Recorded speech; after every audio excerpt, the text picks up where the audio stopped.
Morning. नमस्कार दोस्तों, स्वागत है आप सभी का आज के मुख्य समाचार में। तो चलिए जानते हैं दिन भर की 25 बड़ी खबरों को फटाफट अंदाज में। पर आगे बढ़ने से पहले वीडियो को लाइक और चैनल को जरूर सब्सक्राइब करें, साथ में लगे नोटिफिकेशन को ऑन करें।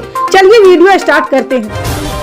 आपको बता दें कि लोकसभा चुनाव 2024 को देखते हुए CM Nitish Kumar active mode में नजर आ रहे। जी हां, ऐसा इसलिए क्योंकि एक तरफ जहां यूपी की वाराणसी में 24 दिसंबर को उनकी रैली प्रस्तावित है, तो वहीं दूसरी ओर 29 दिसंबर को दिल्ली में पार्टी की राष्ट्रीय कार्यकारिणी की बैठक होगी। दिल्ली में नेताओं के साथ मंथन में लोकसभा चुनाव से जुड़े मुद्दों पर भी चर्चा होना तय है। जी हां, पार्टी के राष्ट्रीय महासचिव आफाक अहमद खान की ओर से जारी एक आधिकारिक बयान में बुधवार को यह जानकारी दी गई है।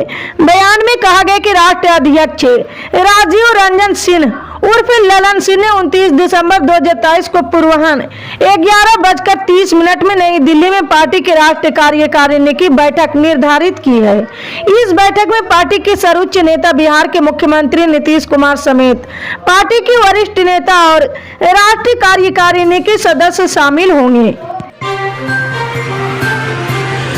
आपको बता दें कि तेलंगाना में 6 दिन पहले बनी कांग्रेस की सरकार ने सनसनीखेज दावा किया है।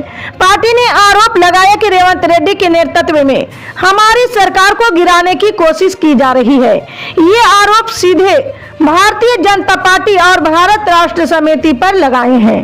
कांग्रेस ने इस मामले में तेलंगाना की डीजीपी को शिकायत की है और मामले की जाँच करने की मांग की है। जी हां, उन्होंने शिकायत की है कि बीजेपी और बीआरएस कांग्रेस सरकार को गिराने की साजिश कर रहे हैं।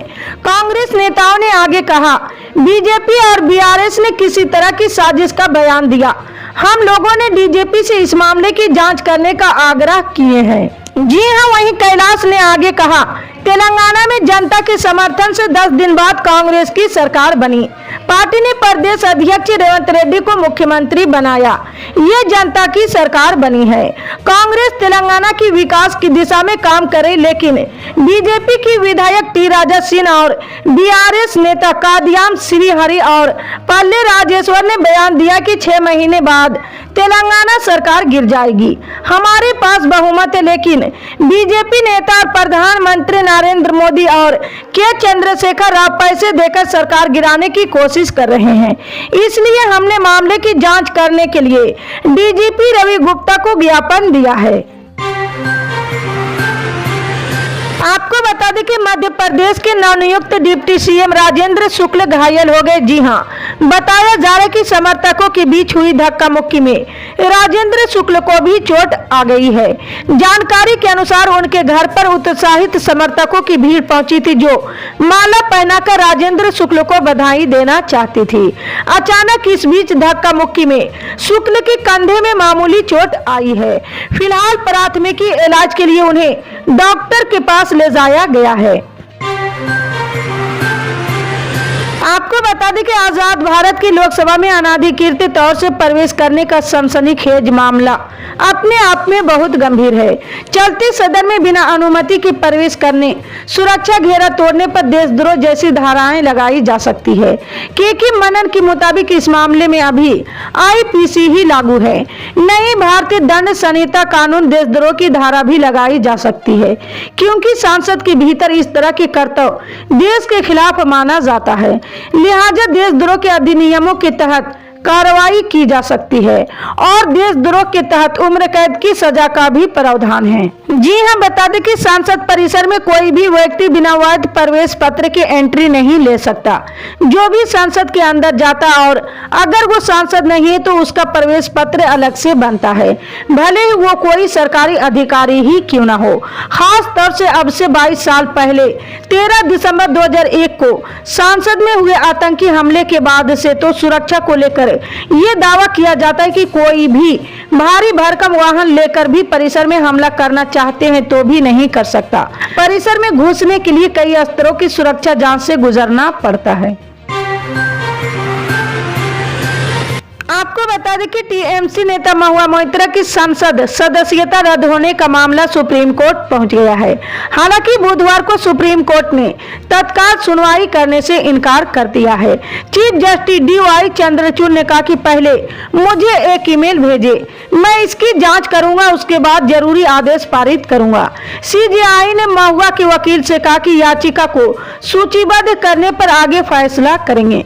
जी हां, बता दें कि 8 दिसंबर को महुआ मोइत्रा की सांसद सदस्यता रद्द कर दी गई थी। उन्होंने लोकसभा के इस फैसले के खिलाफ सुप्रीम कोर्ट का रुख किया और याचिका दायर कर चुनौती दी है। आपको बता दें कि उच्चतम न्यायालय ने बुधवार को बांदा जेल में बंद गैंगस्टर से राजनेता बने 5 बार के विधायक मुख्तार अंसारी को गैर भारतीय जनता पार्टी शासित किसी राज्य में हस्तांतरित करने की याचिका बुधवार को खारिज कर दी है। न्यायमूर्ति हर्षिकेश राय और न्यायमूर्ति अगस्टीन जॉर्ज मसी की पीठ ने इस मामले में विचार करने से इनकार कर दिया है। पीठ ने हालांकि अंसारी की बेटी उमर को रिट याचिका में अपनी गुहार में संशोधन करने की अनुमति दी है और उन्होंने कहा कि वो शुक्रवार को संशोधित याचिका पर विचार करेगी। शीर्ष अदालत ने उत्तर प्रदेश सरकार की कड़ी आपत्ति पर अंसारी की याचिका पर विचार करने से इनकार किया है। वरिष्ठ वकील कपिल सिब्बल ने उमर अंसारी की ओर से उसकी प्रार्थना में संशोधन करने का अनुरोध किया, क्योंकि अतिरिक्त सॉलिसिटर जनरल एम.के. नटराज ने पीठ से रिट याचिका में की गई दलील पर गौर करने का अनुरोध किया है। आपको बता दें कि सरकारी अस्पतालों के डॉक्टर अब जीन्स टी शर्ट पहनकर अस्पताल नहीं आ सकेंगे। स्वास्थ्य महानिदेशक की ओर से आदेश जारी किया गया है। इसके मुताबिक लखनऊ के बलरामपुर अस्पताल के डॉक्टर अब जीन्स टी शर्ट पहनकर अस्पताल नहीं आ सकेंगे। दरअसल लखनऊ के बलरामपुर अस्पताल के डॉक्टरों के लिए अस्पताल प्रशासन की ओर से ड्रेस कोड लागू किया गया है। नए नियम के तहत अस्पताल में अब डॉक्टर जीन्स टी शर्ट पहनकर नहीं आ सकेंगे। बलरामपुर अस्पताल के सीएमएस डॉक्टर अतुल मेहरोत्रा ने बताया कि महानिदेशालय के आदेश का सख्ती से पालन कराया जा रहा है। आपको बता दें कि राजद ने पटना के आईआईटी और आईआईएम जैसे संस्थानों में एससी, एसटी, ओबीसी वर्ग की आरक्षित सीटों की कटौती को लेकर केंद्र सरकार पर हमला किया है। राजद के राष्ट्रीय महासचिव श्याम रजक ने प्रदेश कार्यालय में एक प्रेस कॉन्फ्रेंस में ये कहा है कि मोदी सरकार दिखावे में तो ऐसे वर्गों के लोगों के लिए हिमायती बनती, लेकिन वास्तविकता में वे सिर्फ एक छलावा है। उनका मानना है कि केंद्र सरकार दलितों और पिछड़ों की हकमारी में लगी है और उच्च शिक्षा संस्थानों में भेदभाव कर रही है। आपको बता दें कि झारखंड कर्मचारी चयन आयोग ने झारखंड प्राथमिक विद्यालय सहायक शिक्षक संयुक्त प्रतियोगी परीक्षा 2023 की घोषणा की है, जो जनवरी 2024 में राज्य के अलग अलग परीक्षा केंद्रों पर आयोजित होने की उम्मीद है। उम्मीदवार आधिकारिक वेबसाइट पर एडमिट कार्ड डाउनलोड करने के बारे में डिटेल जारी होने की उम्मीद कर सकते हैं। आपको बता दें कि सोने चांदी के दामों में कल यानी 13 दिसंबर को गिरावट देखने को मिली है। India Boolean and jewellers association के मुताबिक 10 ग्राम सोना 254 रुपये सस्ता होकर 61,023 रुपये पर आ गया है।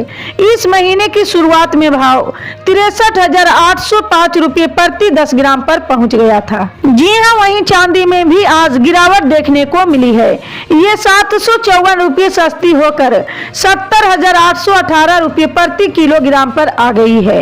इससे पहले ये 71,575 रुपये पर थी। इस महीने 4 दिसंबर को चांदी 77,000 के पार पहुंच गई थी। इसके बाद इसमें गिरावट देखने को मिली है।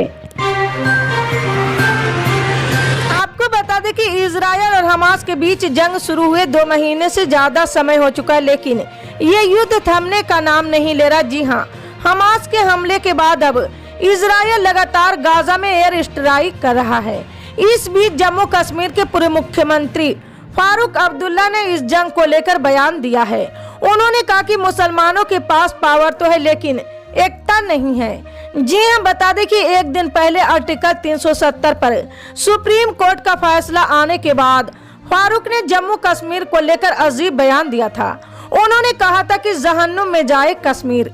जी हां, इजरायल हमास जंग पर बोलते हुए फारूक अब्दुल्ला ने कहा, जमाना बदला लेकिन मुसीबत ये कि हम समझ नहीं रहे कि कौन इसका जिम्मेदार है। इजरायल और फिलिस्तीन के बीच जंग बंद नहीं हो रही है। अमेरिकी राष्ट्रपति जो बाइडेन खुद वहां गए, लेकिन इसके बाद युद्ध थमने का नाम नहीं ले रहा है। इसे लेकर मुझे अमेरिका पर नहीं बल्कि मुसलमान मुल्कों पर अफसोस है, क्योंकि मुस्लिम मुल्क एकजुट नहीं है। इसी तरह की पल पल के अपडेट जानने के लिए जुड़े रहे हमारे न्यूज इंडिया के साथ। मिलते हैं अगली बड़ी खबर में, तब तक के लिए जय हिंद।